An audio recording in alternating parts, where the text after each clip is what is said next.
তো উপায় দেন। যদি সফল হতে চাও তাহলে আমার লেখাই বইটি নাও, শয়তান ধরার গর্জন। এই বইটি নেওয়ার সাথে সাথেই তোমার জীবনে থাকবে না কোনো অর্জন। আমি কথা দিয়ে কথা রেখেছি, শয়তান আসেনি তো ফিরে।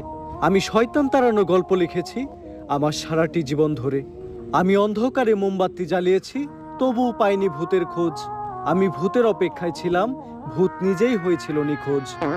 শয়তান ধরার গর্জন, পৃষ্ঠা নাম্বার চুদলিংপং। বাবা এটা তো মন্ত্র না, ছন্দ কইলেন। মার্কেটে আপাতত ছন্দই চলে। বাবা বই তো একটা আমারও লাগবো, দাম কত এটার? মাত্র 1000 টাকা। ইয়ে 1000 টাকা দিয়ে আর কিনুম? 1000 টাকা হাতে নিয়ে ভূতের ডাক দিলে ভূত নিজেই চাল চলে আয় পড়বো। 1000 টাকা এই বইয়ের দাম, এই বইয়ের বিশেষত্ব কি? এই বইটা আমি আমার নিজ হাতে লিখেছি। দেখি